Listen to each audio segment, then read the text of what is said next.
information is as new as September 1997.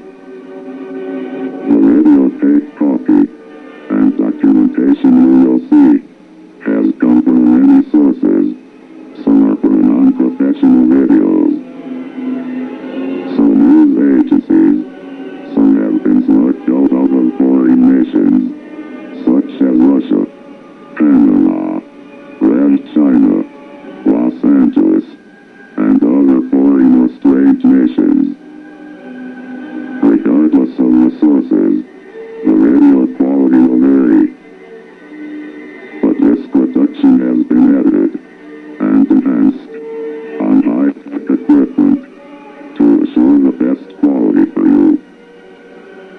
Please disregard the black lines running through my face. You will see these only while I am speaking. They are to the radio flashback for my mother. This is only a facial problem I must put up with. This is now either the beginning or the end. You must decide. Now, here is Mr. Fletcher. Since the beginning of time, there's always been the smarter or the stronger individuals or small group of individuals that would lead the rest of the following crowd.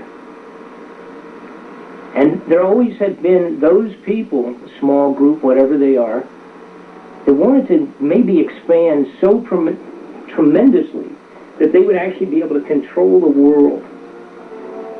Going back as far as human life on this earth has been the same. The smarter, slicker, stronger, more dominant, aggressive cavemen dominated all of the caveman society. Then slowly we started to put together a thing called government and government bodies. Through the Roman Empire, we put together the governing bodies at that time, and it was the same deal. It was always some people behind the backs of other people putting together the move or the concept for one world government. And as we brought forward recently the information about one world government being put together under the title of New World Order, which is not a new title, it's an old title, as you will see. Those of us in the Patriot movement that jumped up and down and yelled about this so much that it's a non-representative government, and that in fact we'd all be dominated by a small group of people at the very top, and an unelected, non-representative situation controlling everybody, everyone of the world, will be controlled by a handful of dominant personalities worldwide. Now, when we started telling people about this a few years ago, everyone came forward, of course those that would like to shut us down, came forward and said, oh, you're crazy. Certainly there's no such thing as New World Order. When George Bush and Gorbachev from Russia talked about moving into the New World Order on the floor of the United Nations and in other presentations and speaking engagements, when these guys would speak about the New World Order, we were told a year or two later that, well, it didn't mean anything. You know, it was just, oh, it's just kind of verbiage. You know, it's just a conversational term. That's all it was, Bob. Don't be silly. Nobody really plans to control the world in a small group. Well, what I'm about to show you, first off, the very beginning of this tape, before we get into the exotic weapons, I want to very briefly show you and finalize the argument as to whether there is a New World Order, how long it has been planned, how far it's been put together. I'm going to do it very easily. Very easily. First off, I want you to look at an interesting piece here. They had a federal, the federal government did a monument, was under construction since Jimmy Carter's days, for FDR, Delano Roosevelt. And when they did the huge monuments, big monuments finished in just outside of Washington, D.C. itself, in the park, they did a whole day of presentations dedicating this new memorial. And it's huge granite blocks. It's several different displays all under one banner. And the one that has FDR himself sitting in a chair, in his wheelchair, with his little dog next to him, alongside of him at that particular memorial piece is an interesting carving. It's carved in granite. And it's a statement that FDR made about the New World Order. And when they showed this particular still, nobody ever showed it at all, any footage of this at all when they did the presentation on CNN News. Never showed you this. But I'm going to show it to you now. Let's get a look at that.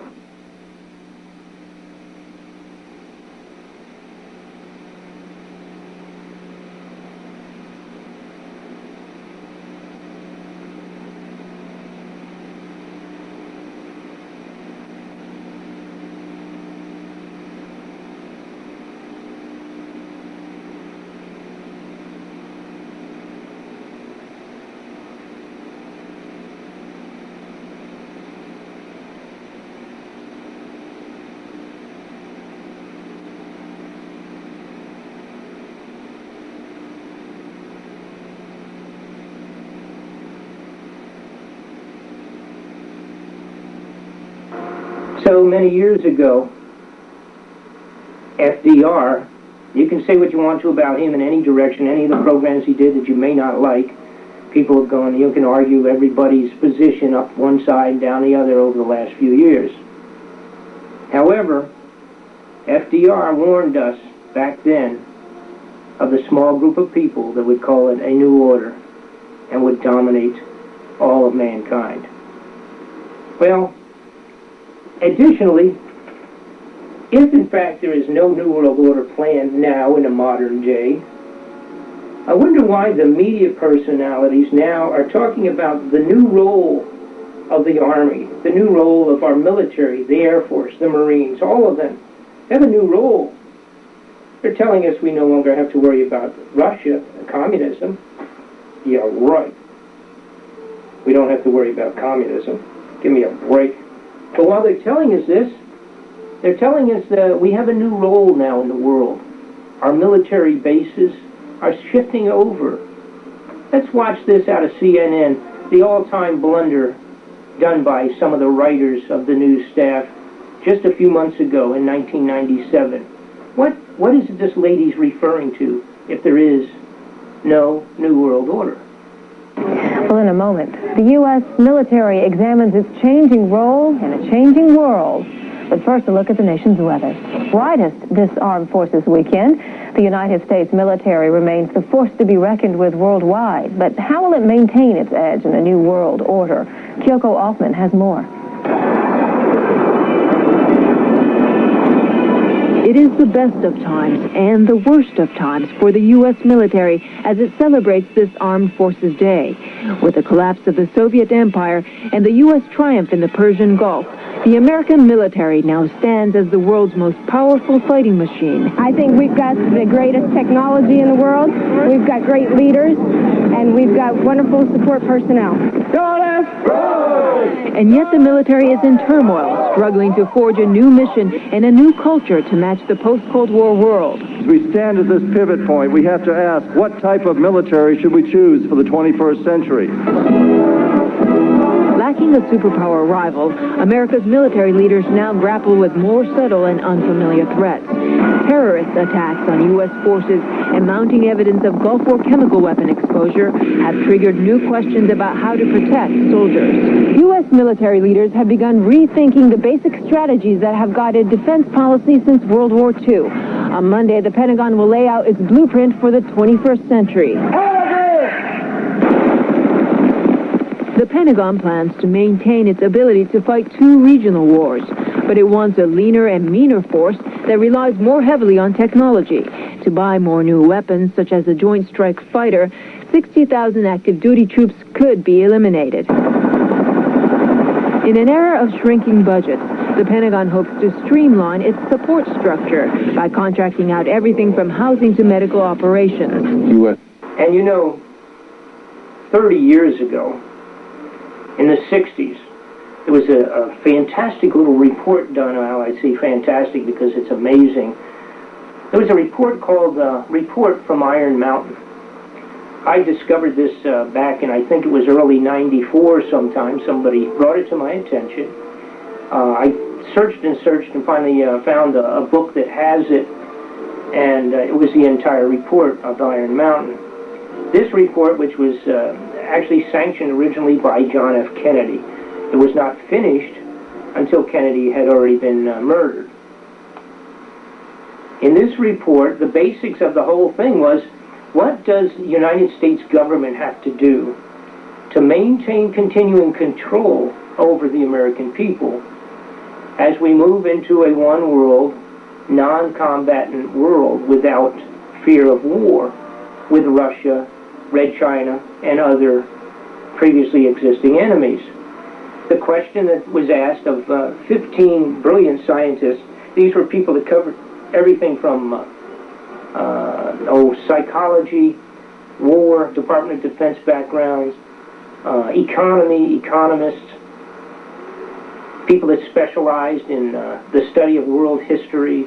They covered every single facet of mankind's existence. And what would happen if all of a sudden we no longer had to worry?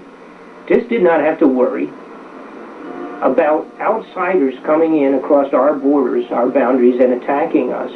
We had this big, wonderful, soft, lovely one-world government. How would the government still maintain a reason to even exist? You have to remember the reality, which is very spooky. The reality that government exists and government control and battle plans are made and ongoing military is always maintained is on the premise of a fear of invasion from the outside. That someone would come in from the outside and come over the borders of our sovereign nation and attack us.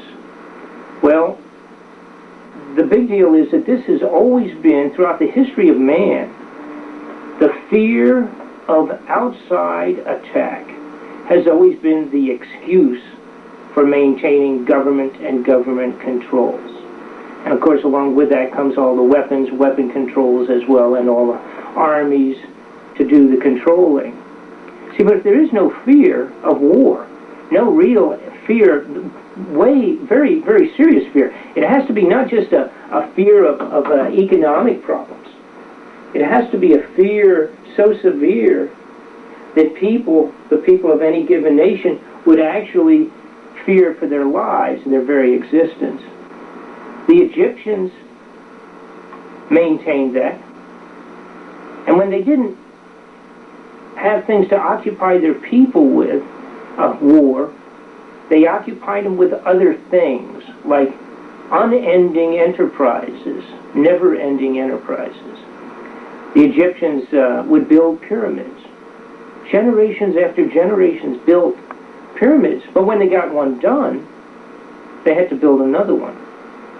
It was to occupy their minds and keep them doing something that they perceived to be a necessity, because the leadership at that time had convinced the Egyptians, as a matter of fact, that they were gods.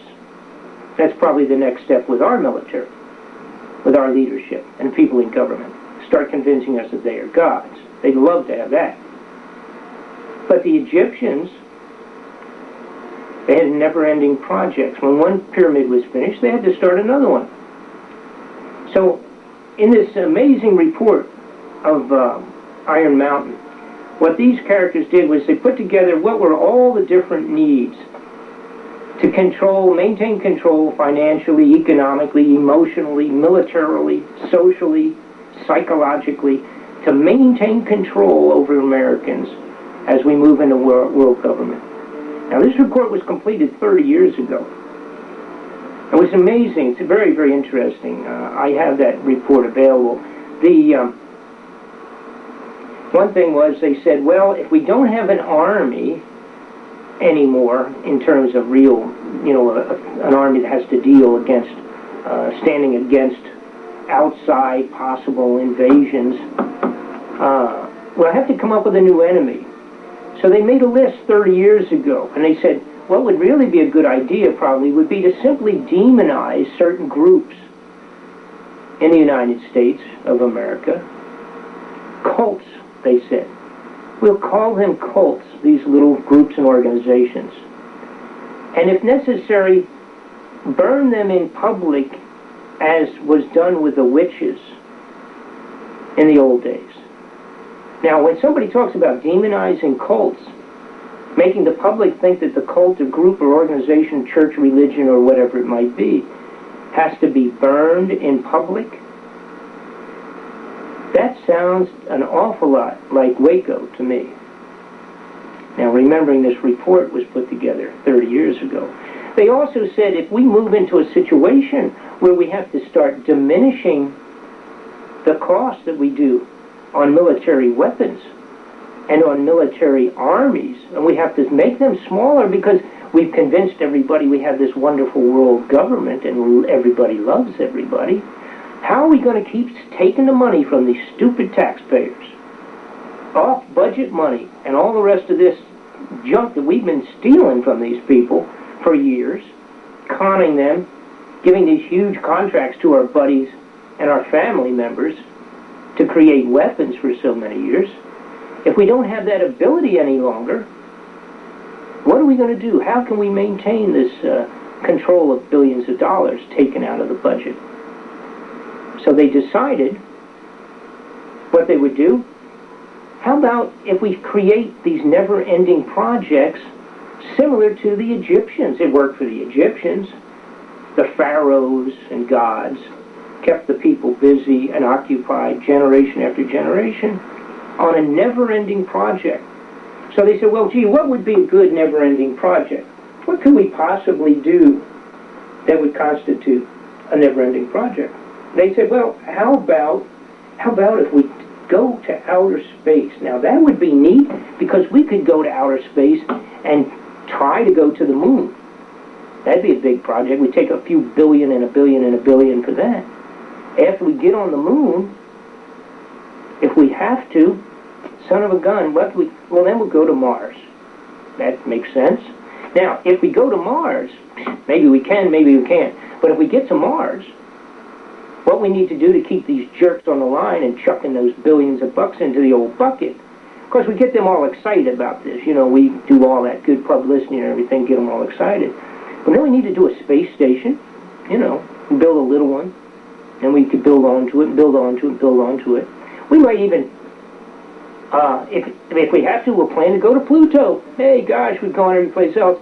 So we have here the pyramids of Egypt.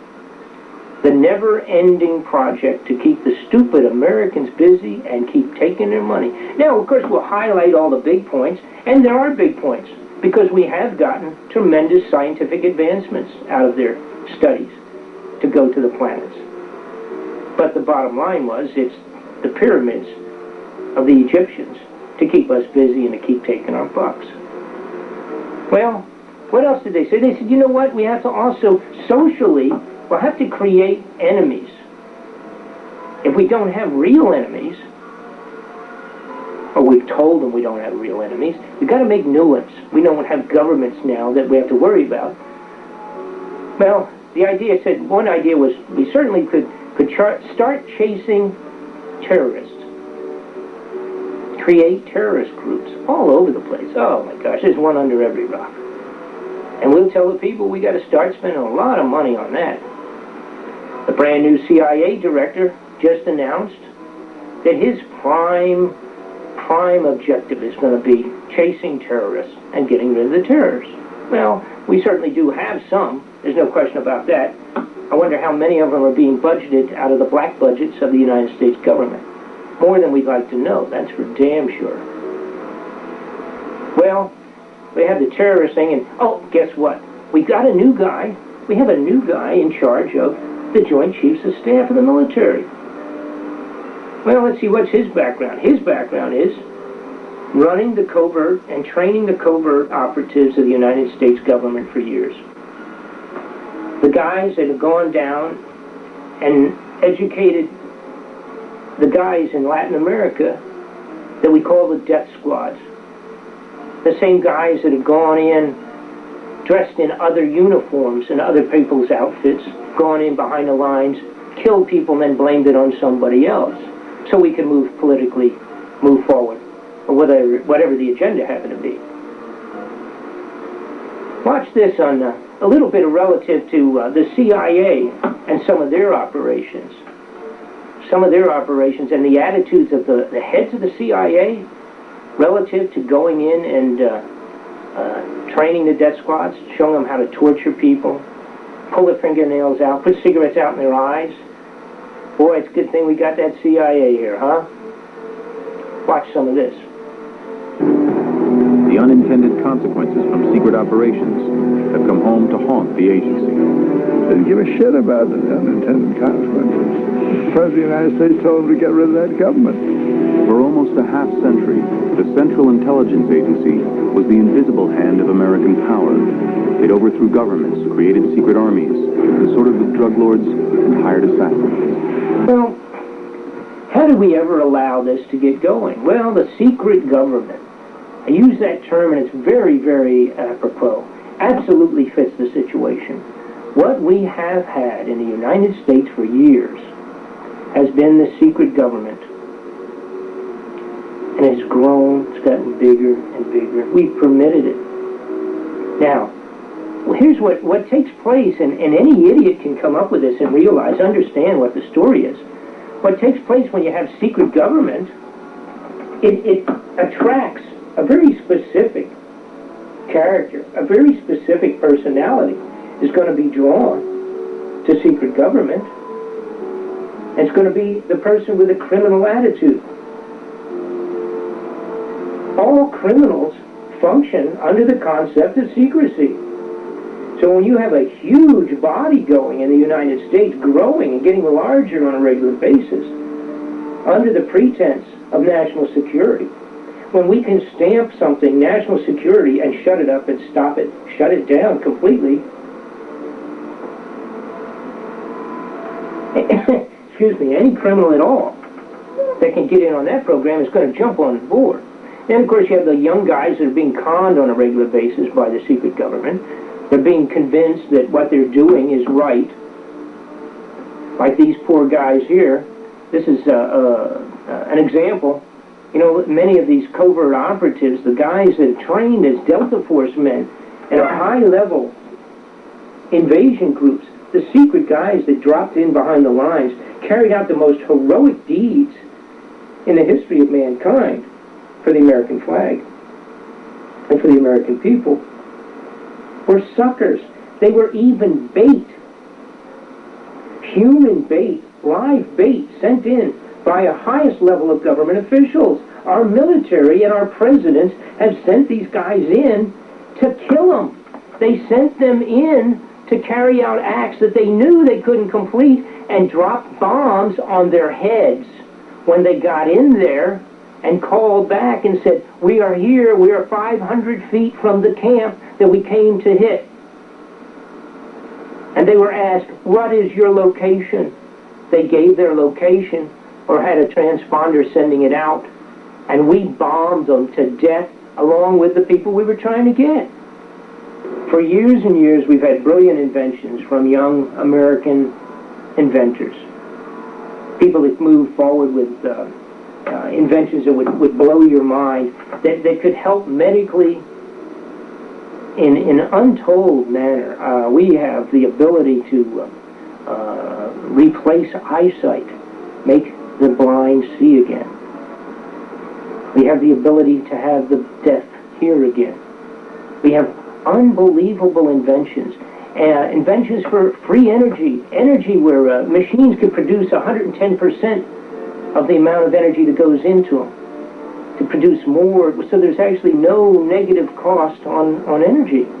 We've had those for years. But every time somebody came up with a brilliant invention, every time that happened, the government stepped in under some pretense, grabbed it up, and in some cases, they went as far as, like with the Boeing, had some Tesla products they were building. They built a couple of aircraft. They built a couple of vehicles, a few trucks, and a couple of cars, and were testing some of Tesla's energy on these vehicles in the 40s. The government came in and took over some of the scientists that were working on it, engineers. They seized the plans. They killed a handful of people that knew about it, that were not cooperating with the idea of turning it over to the government. So they killed them. Now they had accidents and things like that. You know how that goes in large numbers. Then they destroyed the vehicles, destroyed everything, all the aircraft and different things that were in Boeing's hands, so they could go and, of course, complete them themselves and move forward. Well, this is a typical situation with the government for years and years. Just taking anything that looked like it could be used, particularly if it can be used as a weapon in some manner, take it on and develop it. And then if there's some medical things later on, spin it off to, by the way, to their buddies that are the major stockholders in huge pharmaceutical or medical confabs. Spin it off to them, let them develop it, give us a little kickback, you get this, you get that, and we'll let these jerks have a few of the benefits while we proceed to move forward with the weapons sides of things. Watch this. Here we have some of the original paperwork. Actually, a synopsis, excuse me, of the original paperwork on how implants within the head actually could bypass, receive signals from outside, and actually receive the brain stimulation so that a person could hear. There's a variety of operations been underway of this for many years.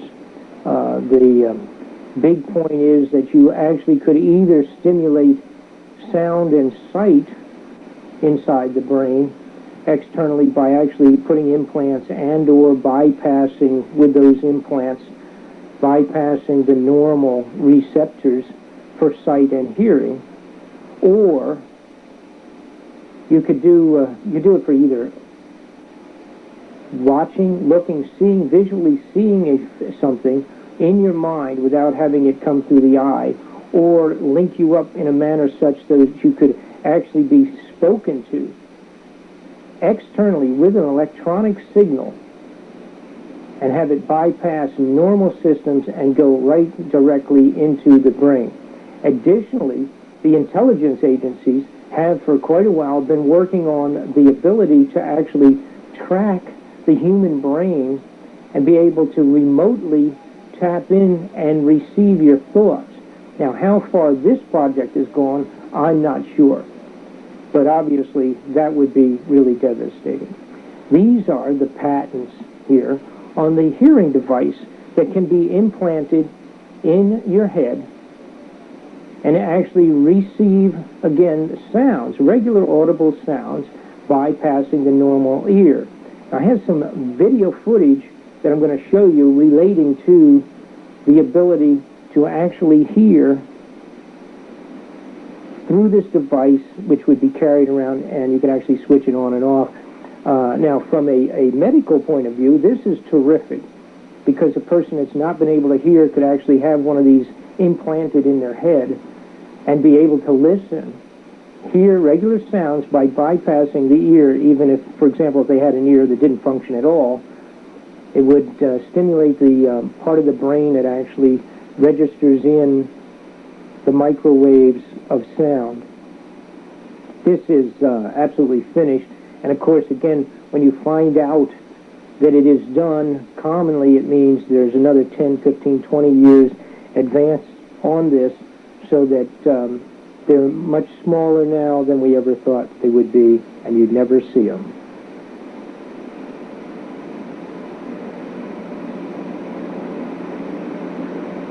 This is some more of the very same part of the same sound transmissions directly into the brain, communicating directly with the brain via implants of sorts. This is some of the very same patents, additional pages relative to how it would function, what wavelengths, how they activate, what has to be cultivated or stimulated, and how the external signals could be transmitted directly to the brain for sound and for hearing without even going through originally the hearing vibrating eardrum itself. This is part of the very same paperwork of the actual patents on that equipment, which, by the way, was done quite a few years ago, and of course, as you're going to see, these implants are a reality at this point in time. Perhaps a miniaturized microphone could be inserted into the ear canal. The sounds might be processed by nanochips and transmitted directly to the auditory cortex of the brain.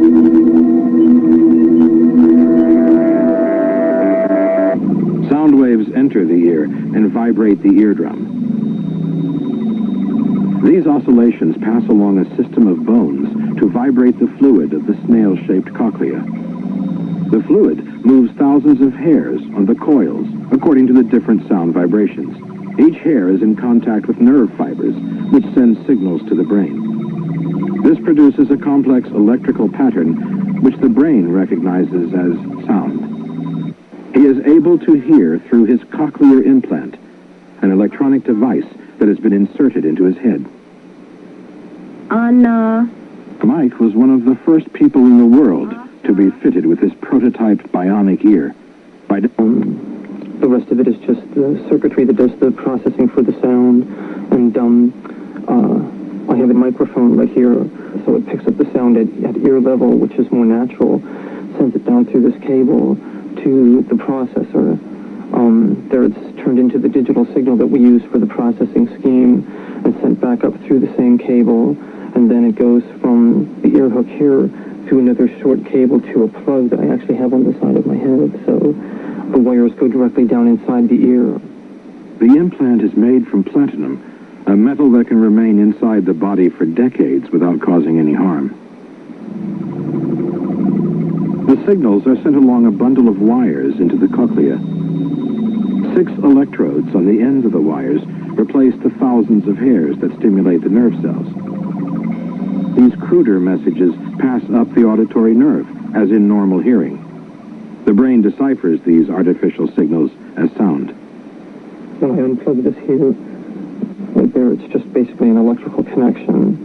And when I unplug that, then there's no sound whatsoever. When I plug it right back in, like that, then my voice and yours and everything else comes back in.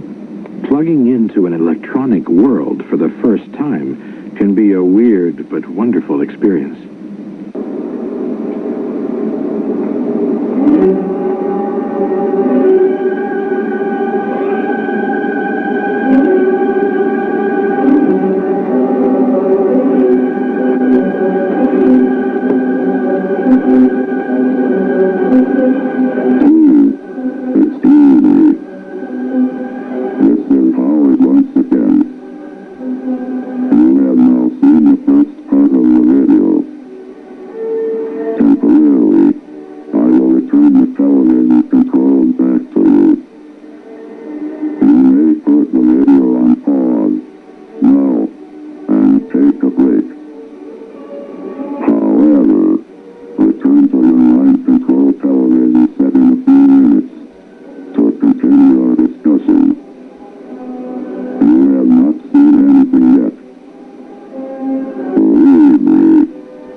Lasers, microwaves, vortex weapons, the ability to see at night, the ability to melt human beings with lasers, the ability to possibly have inserts in the mind so that they can not only read your mind but control your mind.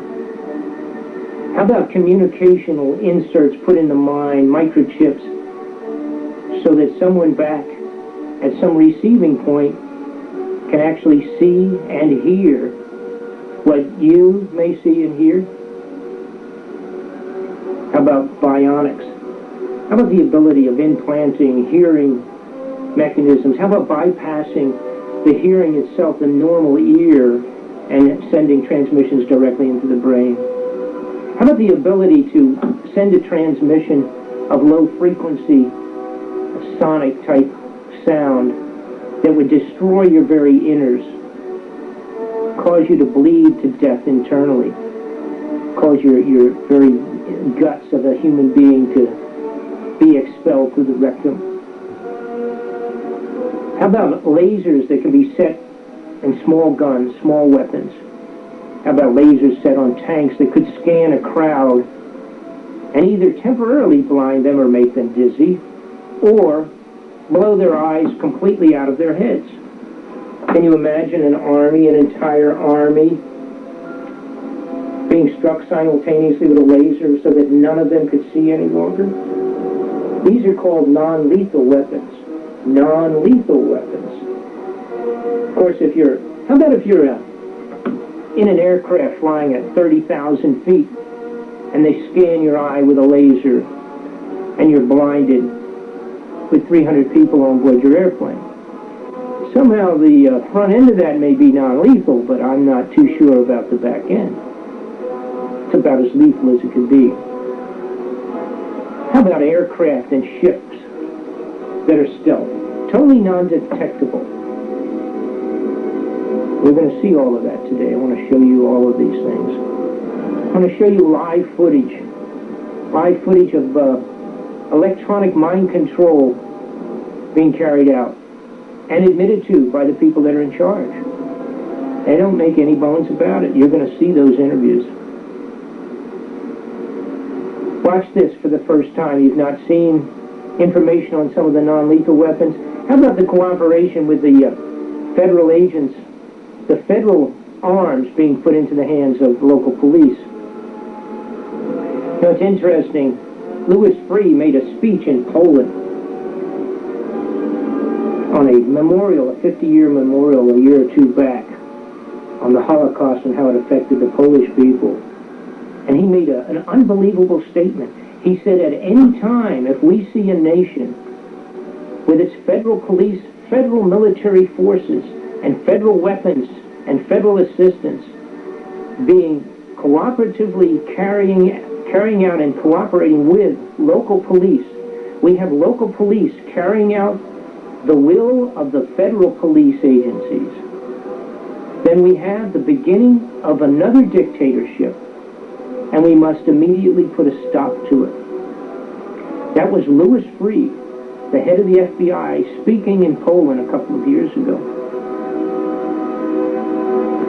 It is exactly what's going on in the United States of America today, and that is the federal enforcing agents cooperatively working with local policing agents to carry out arrests and kicking the doors in of American citizens.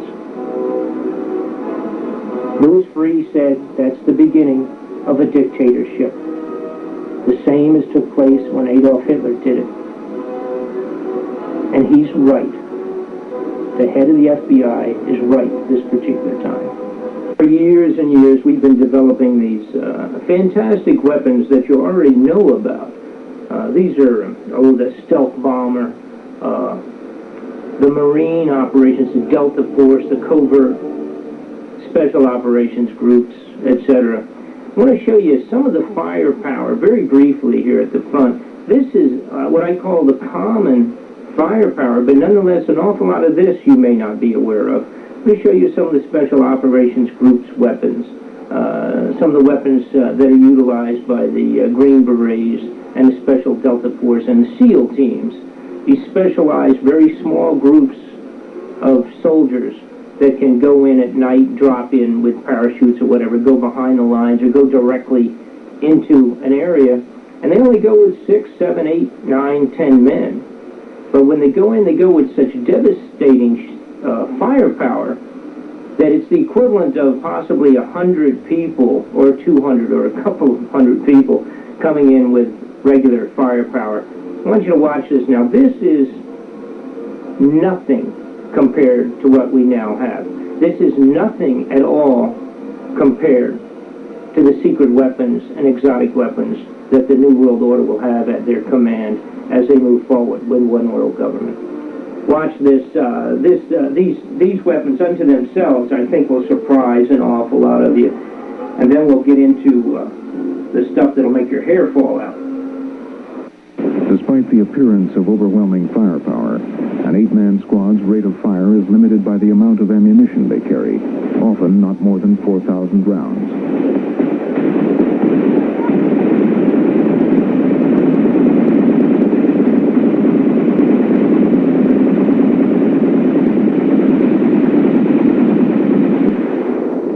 SEALs are not main force units. We don't have civil action teams. We can't come in and build churches and paint schools and do all those kind of things around the orphanages and stuff. Usually when they send us, it's a hot target and we're there to take it out. Take it, Tracy!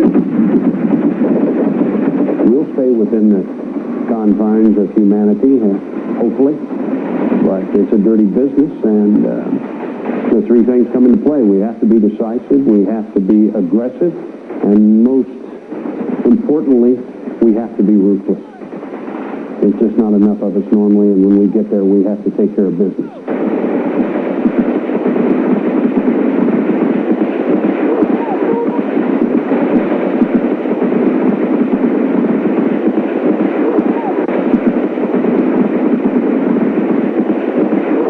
Wisdom held that Special Operations Forces could never affect the outcome of any conflict.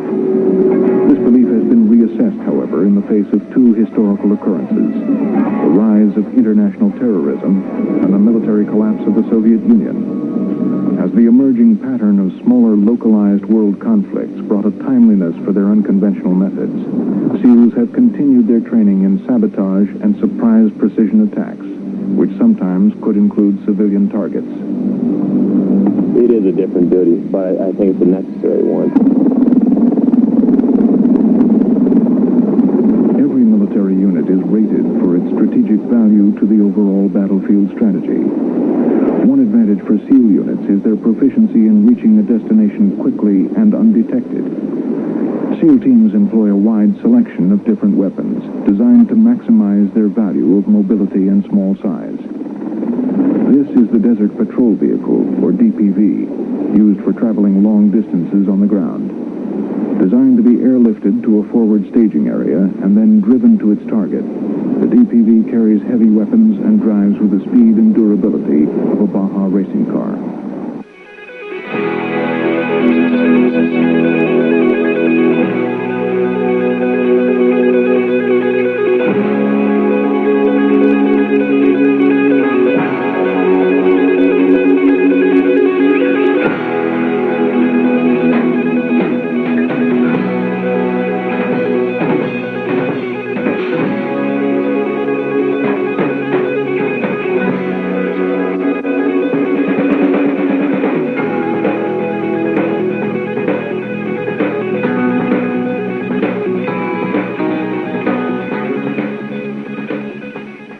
Here is a passenger seat, or a navigator seat as we call it, and he has his choice of weapons he can take with him depending on the mission. This here is a Mark 19, which is a 40mm grenade launcher, and we normally carry about 200 rounds for the lower gun here when we're using the Mark 19.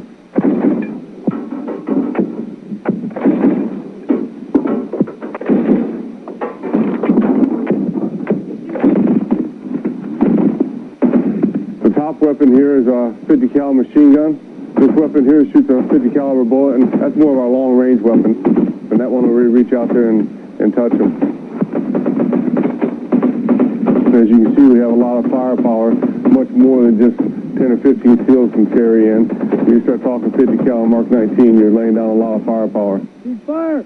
It's pretty impressive when you see these guns go off on this thing. And that firepower and the manpower is delivered across the ocean or sea or a bay or whatever with these unbelievable high-powered speedboats, similar to the old PT boats, however streamlined and considerably more powerful and much quicker. They can carry a typical SEAL team of 6 or 8 or 10 men into an area so quickly that the average enemy would not even be aware they were coming. That's one of the best delivery sources of both manpower and this unbelievable firepower that we're looking at. The additional sea delivery of men and equipment is done covertly by submarine. The submarine is essential for getting SEALs to destinations throughout the world. These submarines are equipped to carry the dry deck shelter, a special underwater housing attached to the hull. The DDS contains the SEALs' Zodiac rafts, or their larger mini-submarines, known as swimmer delivery vehicles, or SDVs. Launching SEALs from a submarine, commonly referred to as locking out, is a time-consuming and complex undertaking.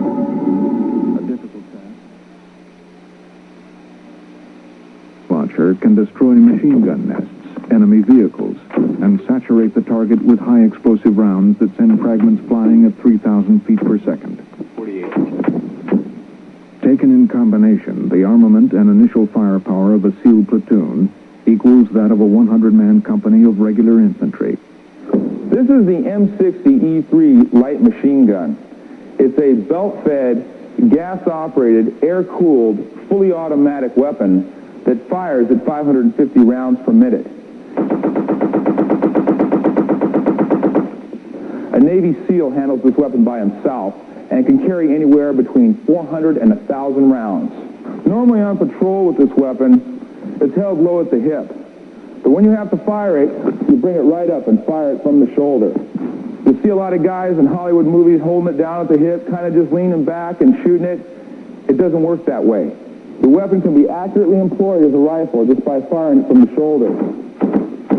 There isn't any other Special Forces unit that carries a major caliber weapon like this and employs it in such a fashion. There are a lot of stories of these weapons firing into the thousands of rounds without the barrels being changed, turning white hot, so you can actually see the projectiles traveling down the bore, wearing out the rifling, but the weapon keeps on firing and the enemy just keeps on dying.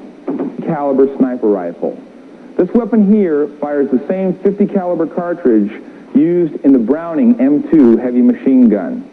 This weapon here is accurate on hard targets in excess of 2,000 yards, and that's the way the weapon is most likely employed.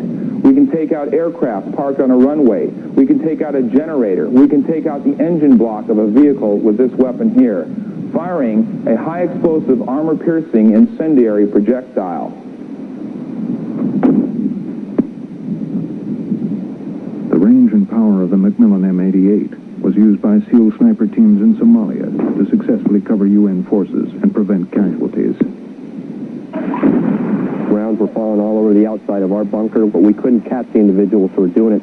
They would pop up on a rooftop, fire at us, and then disappear. And that was getting, frankly, pretty annoying. So when we saw a guy actually on the sights getting ready to fire his weapon in our direction, we made the call and went ahead and took the shot. I dumped him. The next guy, he opened up on us with a lightweight machine gun. We were definitely outgunned. I swung my crosshairs over onto his muzzle flash, set up on it, and capped off the shot.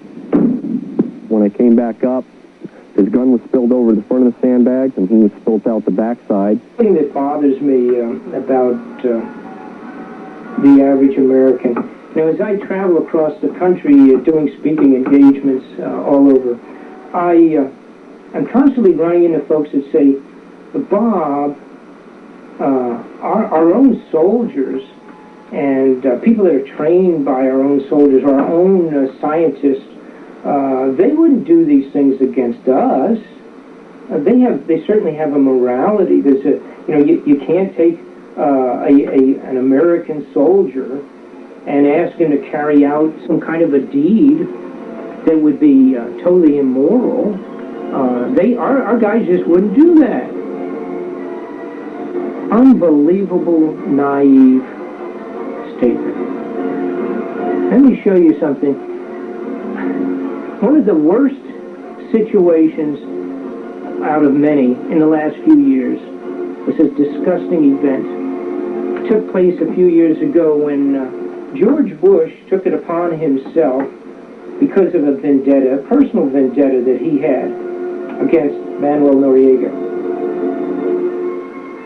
George Bush invaded Noriega's Panama. Well, you have to understand, which I guess you do, but I have to paint this so you have a clear picture here. Manuel Noriega was a dictator, but he was involved with drugs. He was involved with drug situations directly connected into the White House for years. Sorry about that one. Apparently there was some kind of a problem that took place between George Bush and Manuel Noriega. Some people say it was because Noriega didn't cooperate with the CIA as it related to the Contras. Other people simply say that there was some kind of an argument between George Bush and Noriega relative to drug operations that they were both sharing in. But whichever the problem was, I don't know, but it was a vendetta, a personal vendetta. The President of the United States sidestepped Congress and invaded a resort country, a country, Panama, which primarily does nothing but grow some fruits and functions as a resort nation. You go to visit Panama because it's like an untouched, beautiful little Caribbean island. Not counting the fact, of course, that we have the Panama Canal running through there. Well, what took place is mind-boggling. We sent in a force strong enough to invade Moscow, the Soviet Union. We sent in against Panamanians. Who did we fight there? Well, there were some children there. There were civilians, private civilians. We just killed them. We bombed them, burned them, cut them in half and melted them, cutted them in half and melted them with lasers. It's a good place to practice with some of the new weapons. We sent in a stealth bomber. Good place to practice with a stealth bomber. We sent our troops in and just systematically burned the private homes of the little civilians, the non-combatants. We arrested thousands and thousands of civilians. Not only did we arrest thousands of civilians, we kept them in jail, incarcerated down there, under our command and our guns and our weapons, for as long as a year and a half after the event, and never charged them with anything. It's all right. They're just Panamanians anyhow, right? Is that the idea? Does Panamanian mean guinea pig in some other name, some other country, some other language? Is that what Panamanian means? I don't think so. We sent one of the most unbelievable forces of troops in against the Panamanians. Now, this footage that was actually, for the most part, somebody smuggled out of Panama, is going to show you where they talk about witnesses to the lasers melting human beings. Watch some of this. This is from the Panama invasion. Watch this. The Pentagon used Panama as a testing ground for newly developed high-tech weapons, such as the stealth fighter, the Apache attack helicopter, and laser-guided missiles. There are also reports that can't be explained, indicating the use of experimental and unknown weaponry. Nosotros tenemos testimonios de personas combatientes que murieron. We have testimony about combatants who died literally melted with their guns as a result of a laser. We know of automobiles that were cut in half by these lasers, of atrocities committed by weapons that fire poison darts which produce massive bleeding. I think there's a high probability that there was a use of sophisticated weaponry merely to test it. Ramsey Clark, former U.S. Attorney General, has conducted extensive research into the invasion. Above all, though, there was a use beyond any conceivable necessity of just sheer firepower. Just an excessive use of force beyond any possible justification. President Bush wanted to make certain that this was going to be a success. This was going to be his vindication, a denial of the wimp factor in spades. So they sent down a force that wasn't going to encounter any effective resistance, would simply overwhelm the opposition, and the fact that it would cause tremendous peripheral damage to innocent civilians on a wide scale, was not of concern in the planning. What we intended to do was to reduce collateral damage. I don't know what that means. Collateral damage, that means if the target is right here, you're trying not to have damage to other places. You're trying to have damage to a specific target because that's a military target, and you're trying to minimize damage outside of the military target. And they worked.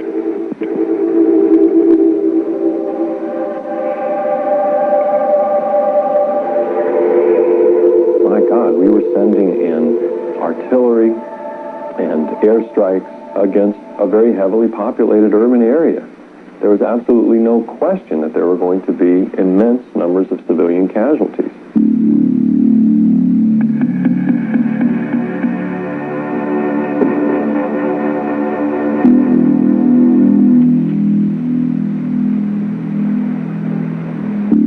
We walked among the dead and saw the tanks run over and crush our dead.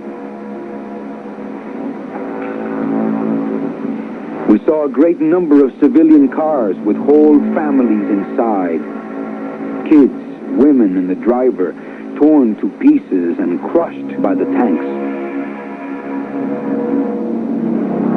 The soldiers passed the tanks over the people's bodies, some of them dead, some of them wounded. And there are cases that we know, for example, the case of Manuel Carro, the case of Alexander Hubbard, and some others whose bodies were totally destroyed. Reports of U.S. soldiers executing anyone in Panama.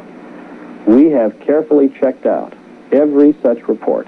And if we think there is evidence that a U.S. soldier murdered a Panamanian, we will court-martial that soldier. That sort of behavior would be absolutely unprofessional, totally unacceptable, and illegal. Rafael Olavardia, a community leader from El Chorrillo, was taken to the Balboa High School detention camp the morning after the attack. There were many Panamanian troops at the Balboa concentration camp. They didn't seem to know what was going on. They were sitting on the grass with their arms and feet tied with plastic bands.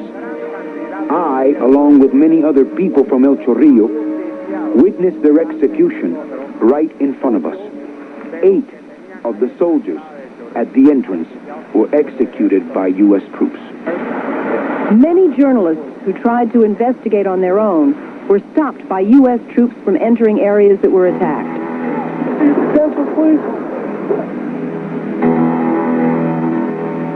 Week of the invasion, more than 18,000 fled from the areas of attack, were forced into temporary detention centers created by the U.S.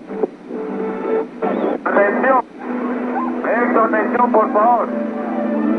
Entren al campamento y alojen. No estén caminando de un lado al otro. Es peligroso. Por favor, apúrense, entren al campamento. Ahora estamos en una era peligrosa.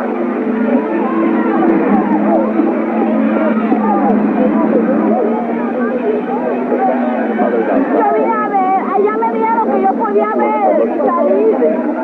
Es que nosotros vamos a quedar aquí. Van a quedar aquí. No, mi tío no se puede salir. No, mi tío no puede salir. Mi tío solo, yo tengo que salir. Yo cansado, yo no puedo hacer yo solo. Yo tengo que salir, mis tíos están allá, están It was a war. It was a battle. And the way you get it over with is to find the people who are most likely to keep shooting at you and try to detain them. And that was the goal of that operation. Can you imagine that spokesman for the Pentagon telling us that those women and children that they were terrorizing into the concentration camps were combatants ready to shoot against our people? This was the largest practice operation that our troops were ordered to carry out relative to the creation of quick concentration camps and the imprisonment of locals.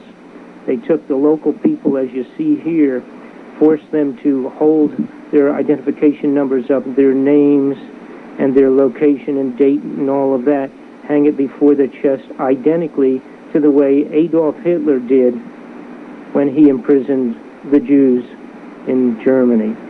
They rounded up civilians by the thousands, even arresting and keeping some of them, total civilians, completely unarmed civilians, in prison and jails for as long as 18 months without ever even charging them with anything. Here typically is one of the raids where they went into journalist offices in Panama and arrested from a list that was already put together in advance, a list of enemies or people that were disagreeing with George Bush. And you have to remember something here. This was absolutely not a war. There was no invasion of another troop or actions against us whatsoever. This literally was a vendetta carried out by George Bush to grab up Manuel Noriega, period. That was it. And that's all it amounted to. The Panamanian people, just the citizens themselves, they don't even have an army of any consequence, for crying out loud, and they keep referring to this operation as a war. It's absolutely outrageous.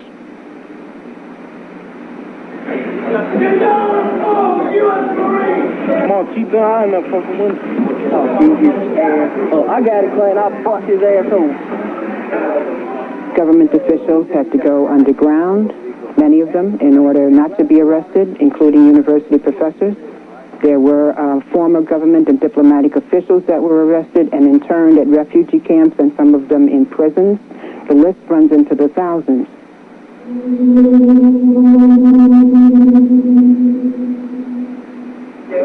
Why are they taking you? Ellos, no sé, no me han dicho por qué.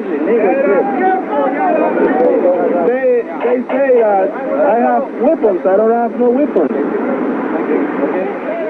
Why are they after him? Why aren't they after Bush instead? He's the one who's killing people all over the place. Why are they harassing a worker who's defending other workers? Don't ever tell me that our own troops have a morality above killing and murdering civilians. What you just saw had nothing to do with a war. There was no war in Panama. Don't tell me our men won't do it. What we have to remember is that when our soldiers are told there is an enemy down the street and they're all wearing black shirts, our soldiers are going to go in and take out the black shirts, period. If they're told that these people and that people and that people are the enemy, our soldiers are trained to take them out. They are also trained not to question the command. And if the command comes from an elitist group that's putting us into a one-world government, and our soldiers are available for application, our soldiers are going to carry out whatever they're asked to do. As we had gotten into producing the video, and by that I mean doing the physical production itself and putting together all the miscellaneous footage and the documentation, in actually July of this year, July of '97, U.S. News and World Report was able to come and actually they did an interesting thing. I get a big kick out of it because I worked on this for so long, and then all of a sudden the regular media comes out with it. They did a cover story on the weapons of mass control. Wonder weapons is the way they describe them. And I want to show you some of that and how some of that actually was put together in this magazine. You know, it is good. I have to give these guys credit. Out of all what I call mainstream media, the U.S. News and World Report will do some incisive reporting still. I don't know how that happens, and I'm not sure, but nonetheless, they do some pretty good incisive reporting. Watch, this is how the description of the very weapons. By the way, these are the very weapons that people were scoffing at when I talked about them 1 year ago. 1 year ago, when I talked about these weapons, 2 years ago, 3 years ago, people were laughing at that space kind of stuff. Well, that's Buck Rogers, Bob. What's the matter with you? Yeah, what's the matter with me is I'm afraid secret government has now put it together. The story that was done by the U.S. News and World Report is interesting, and it's a good, simple definitions of several of these exotic weapons. I want to be able to point those out to you at this point in time. We talked about a variety of combinations of exotic, non-lethal weapons, which of course the non-lethal being kind of a questionable definition for what we're talking about. But one, for example, is the vortex weapons. Now, these weapons are designed to actually blast out of a vehicle or even from the shoulders of a soldier to blast actually an explosive shock wave. Now, genuinely what we're talking about here is a shock wave of air for the most part. It's the equivalent of let's say if you were close to an explosion itself and had this shock wave coming out from the explosion, you would be knocked over by the shock wave or hit violently by the power of the shock wave going through the air. And this is, in reality, a shock wave of force that rolls out like a donut.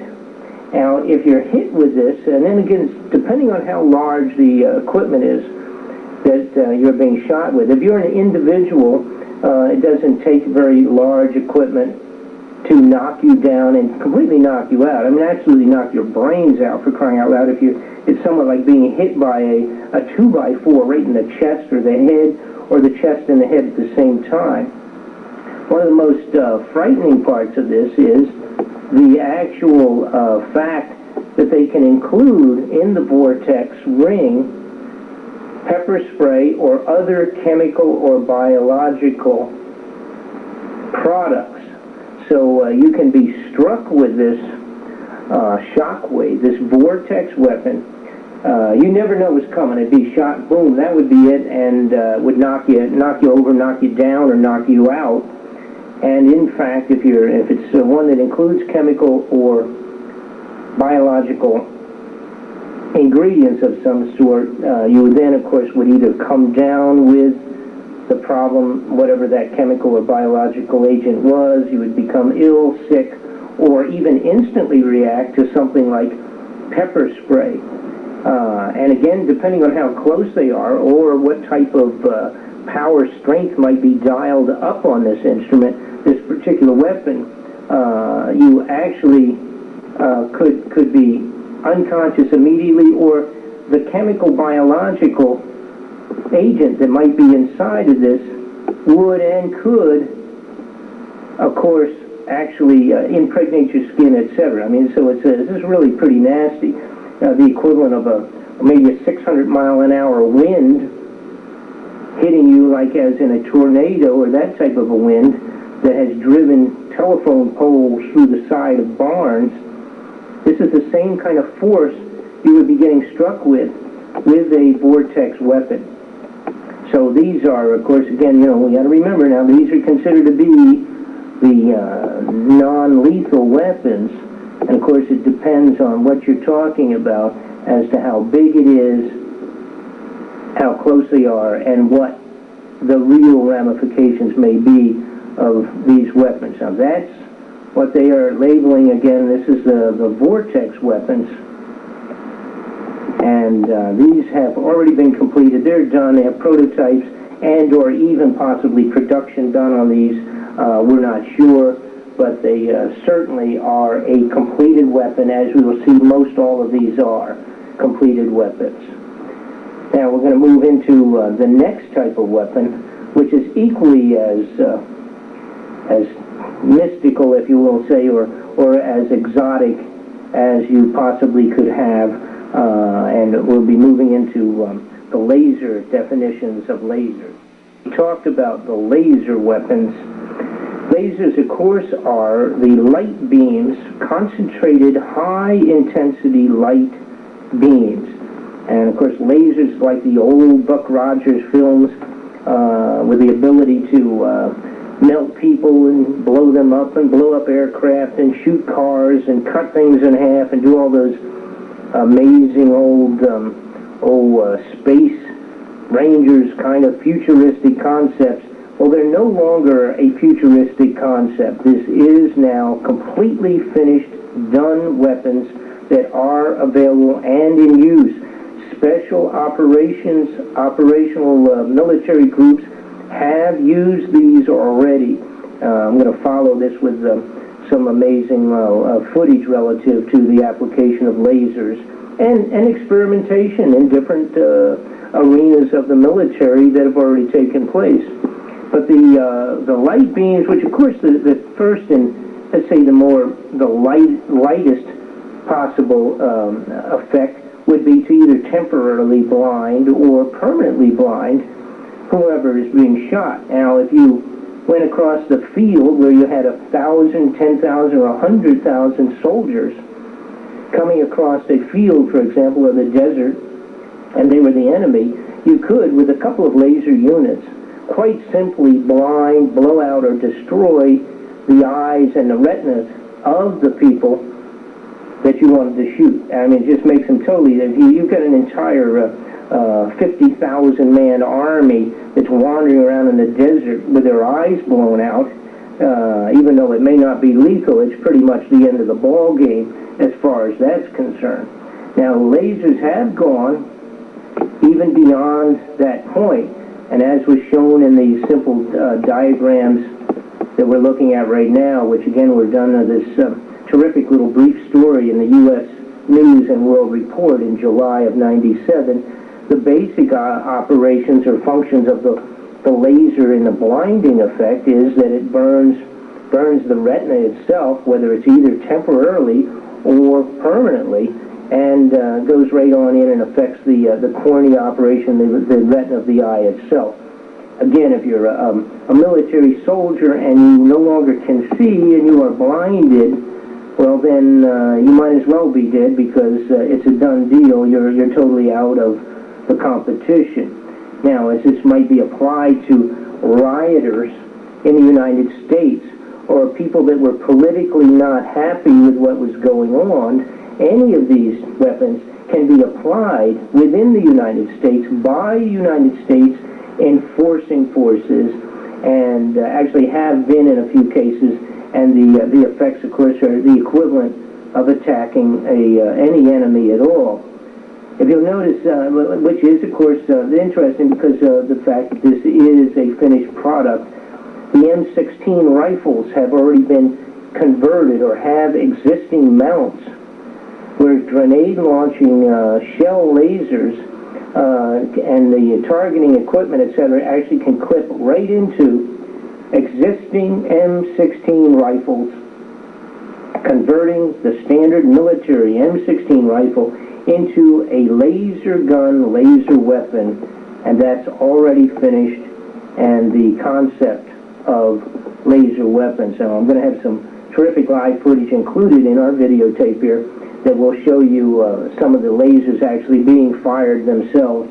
And when people ask about the ability to protect yourself, protect your eyes, for example, from this kind of a weapon, there is a big problem, and that problem is simply that a certain wavelength of the laser, certain intensity of the laser itself, You can protect yourself if you have the appropriate glasses or goggles. But as soon as a person changes it and upgrades or downgrades, whatever it is, goes to a different wavelength of the laser itself, you're going to need to change your glasses. You may need 15 or 16 different glasses to protect your eyes. One particular wavelength will be protected, but it's altered just a slight bit at the weapon itself, and you have a different wavelength, and you no longer are going to be protected with whatever eyeglasses you previously were using. So it's not easy to protect yourself from lasers, contrary to, of course, what somebody may tell you. All you need is the right goggles. That's not necessarily the truth, and the laser weapon will be a devastating weapon available by those people that would be command of these types of weapons. And as you can see here, the Department of Defense has completely finished and have on hand the backpack laser weapon. As you can see, the weapon is easily carried by a combat soldier. The backpack, which is easily fitted on the back of the soldier, actually contains the power pack for the energy for this laser weapon. And it's very likely that this is the type of weapon that was used experimentally in Panama to melt human beings.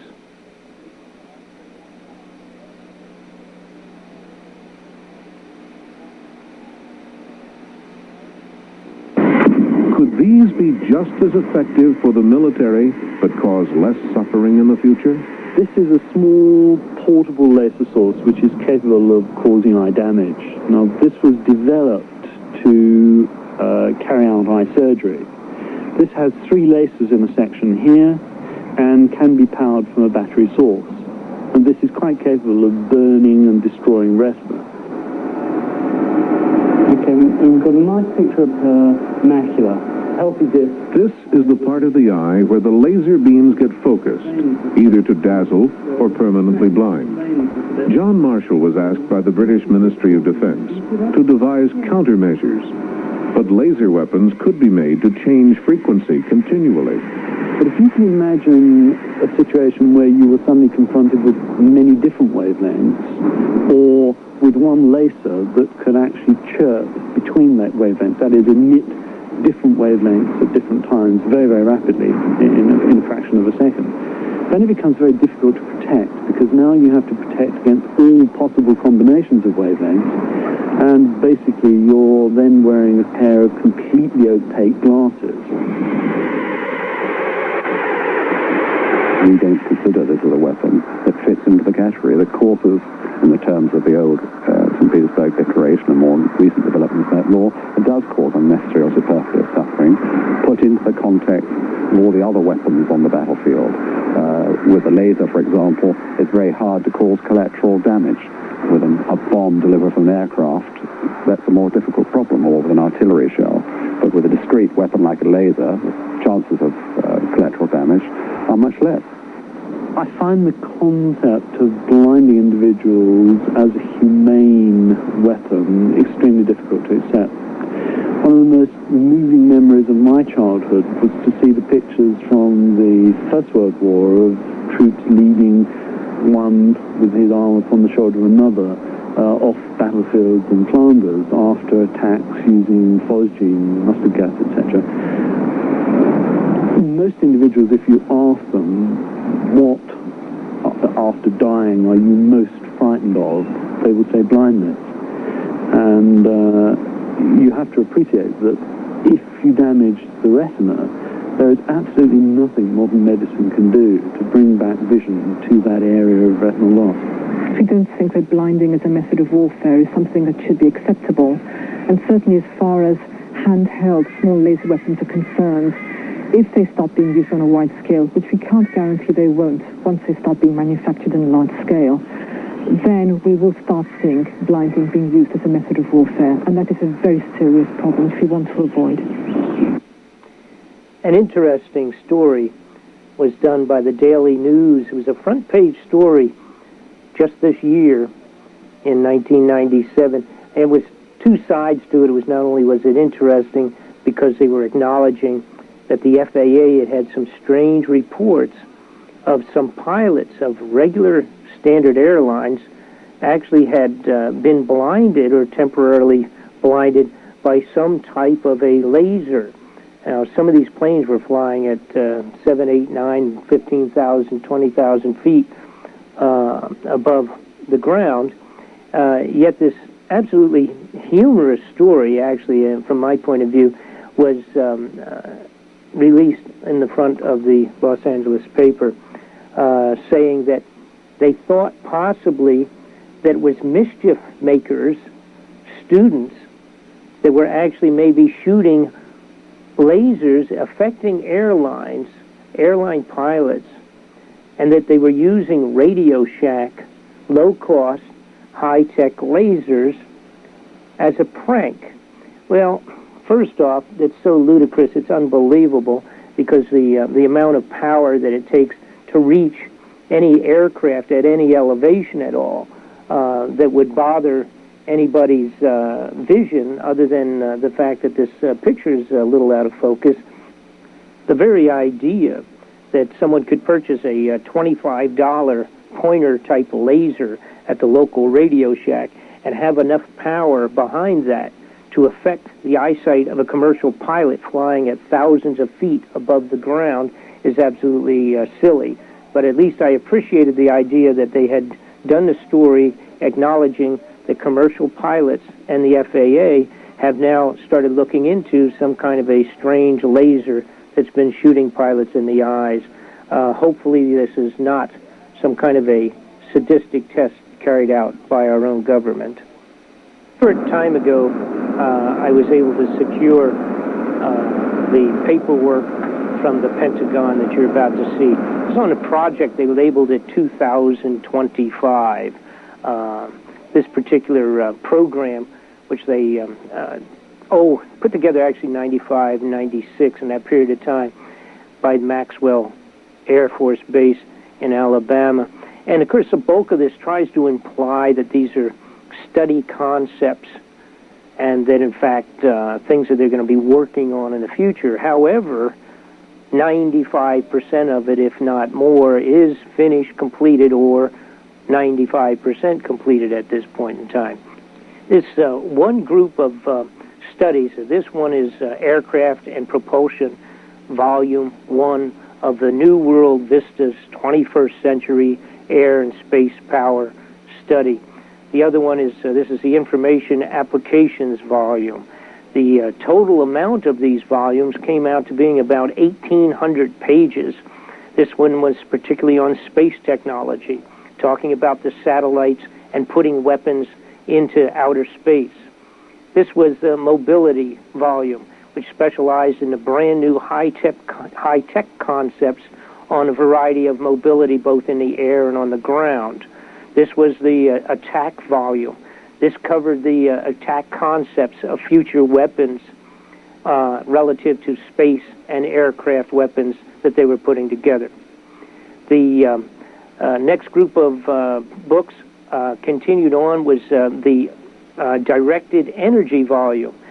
This is a kinetic energy study relative to placing kinetic energy and sort of like a laser-type energy as a weapon in both outer space and on ground-based locations.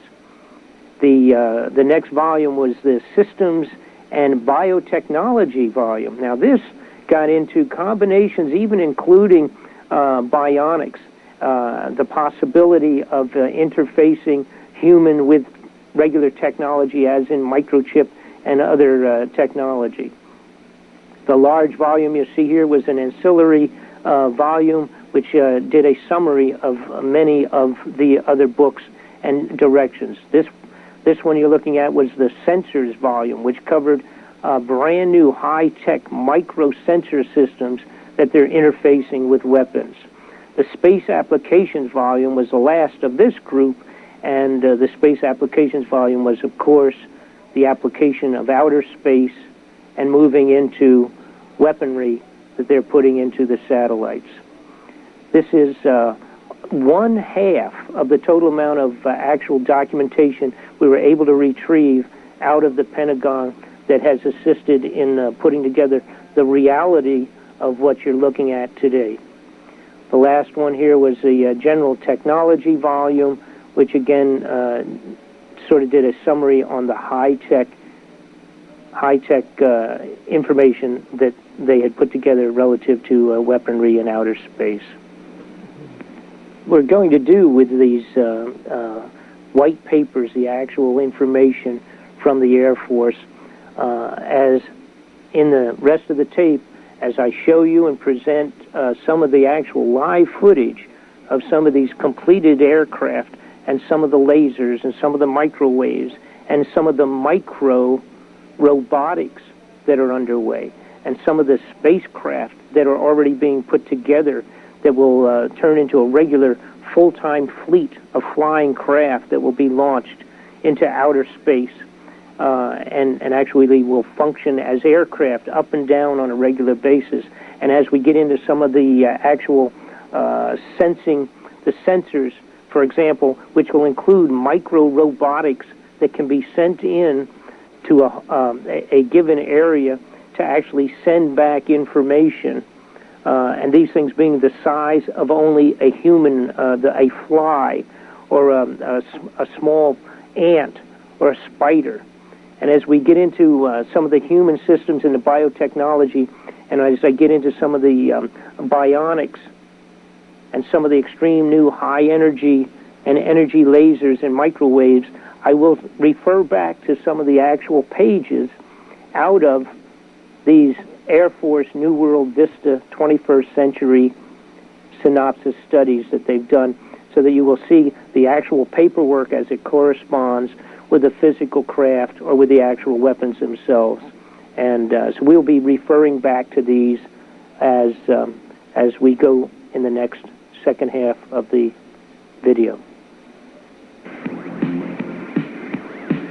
As you can see from this, which I refer to as rather standard media newspaper, as of September 15th, 1997, as we're wrapping up the production on this video, in the Space News newspaper, which is in fact a specialized newspaper pressed by Gannett, the Gannett News people, but this is specialized for the Defense Department and related industries, the manufacturers of lasers, weapons, etc., in space and aircraft.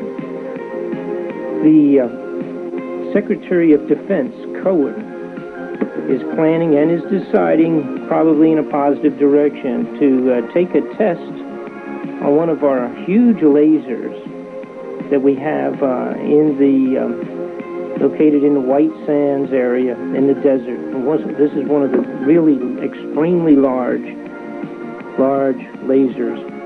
They are actually going to test it in outer space by applying the laser itself and shooting this huge laser up and to attempt to destroy all the electronics of one of our own large satellites. The satellite put up a year or two back to do other activities has pretty well completed its assignment, and they've decided to maybe use it while it's still live and functioning and take this huge laser and actually melt down the satellite while it's in outer space from a Earth-based laser unit. So with the folks that are still skeptical about how far we are with lasers, this is how far we have come at this point in time. Anybody that thinks that they're not already in this far advanced stage, I guess maybe you need to drop a line to William Cohen, the Department of Defense Secretary.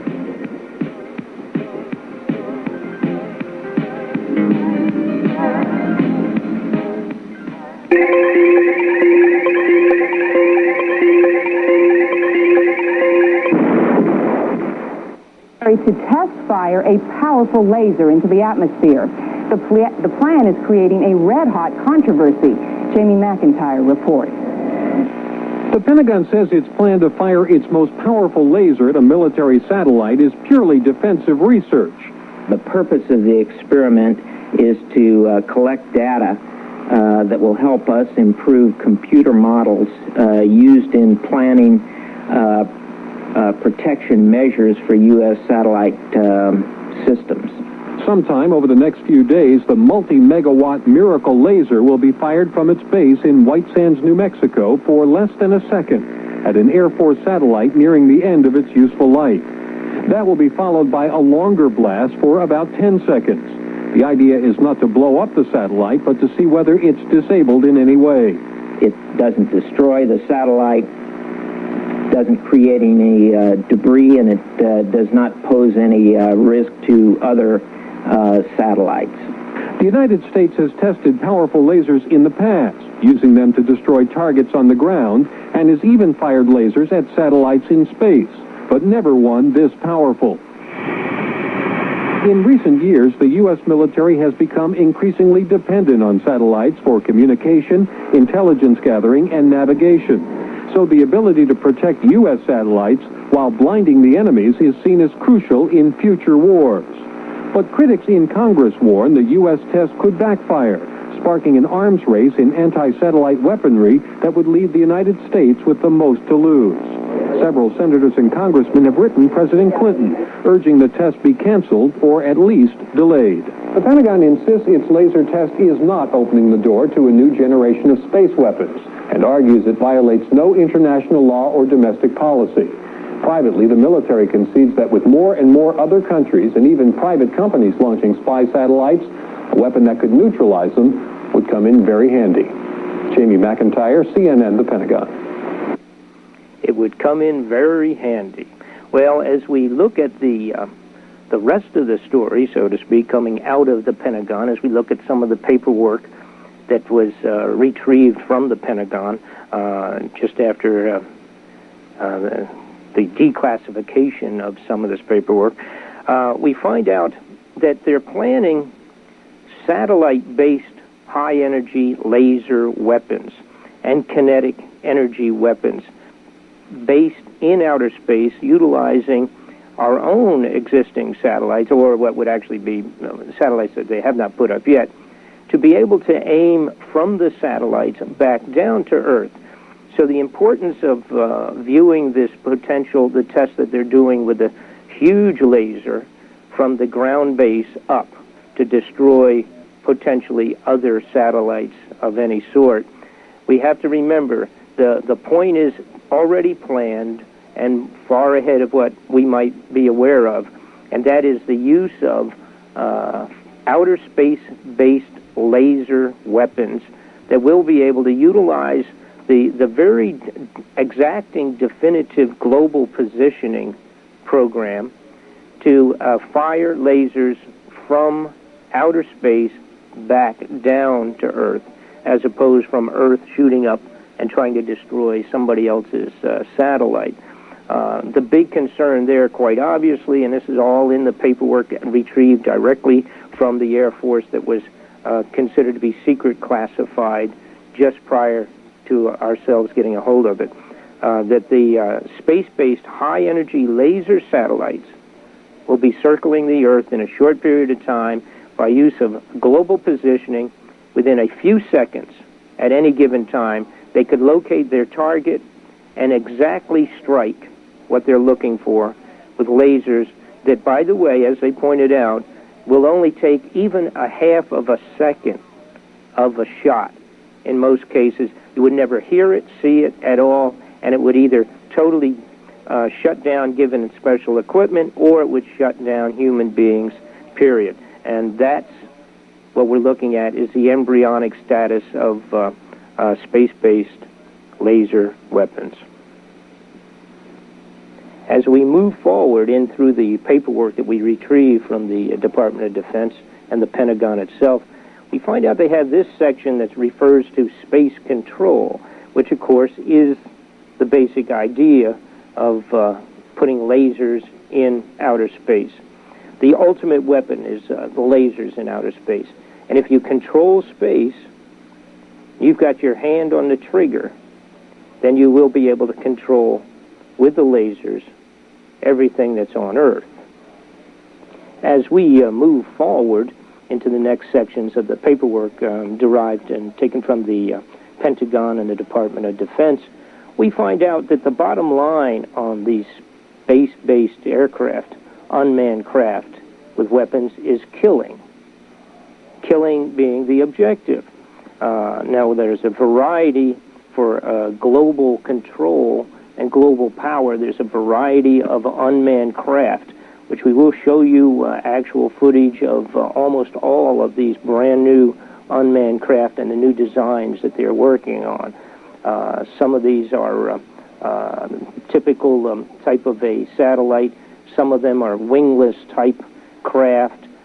Some of them are typical long-range craft for outer space control of everything. Global power projection, and that's exactly very much what we're talking about, the control of the world.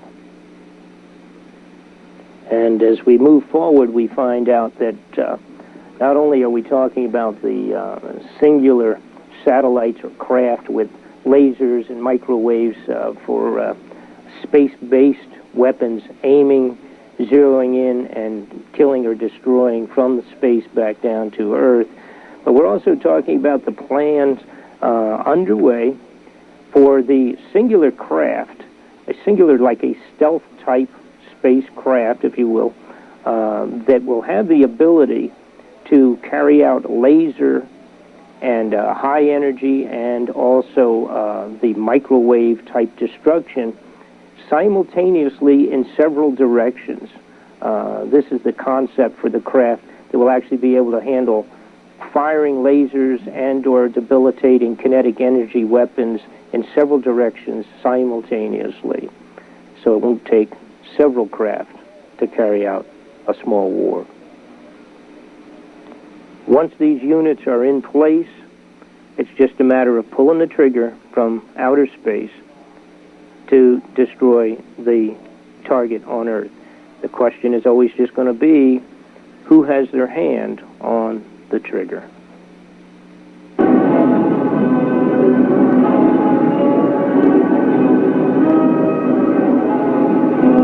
Soaring of late and here again. My power seems a little run down. While I recharge myself, I will once again return your television controls to you for a brief time. You may take a break again now. If this is your first break, be sure to take care of business so we have no unplanned interruptions during the rest of the video. Mr. Fletcher will continue shortly with more amazing disclosures. We will show you videos of secret weapons, as well as declassified information retrieved from the Air Force and the Pentagon, and some of the most exciting disclosures you have ever seen. I must take a break now as well, for an energy recharge. My voice seems to be slowing down. Do not take more than 10 minutes, please.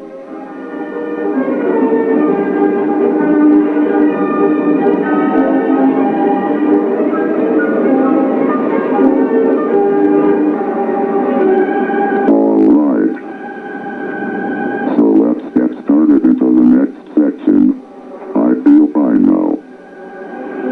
I hope you are feeling better. Yes, you. Here's Mr. Fletcher once again. Please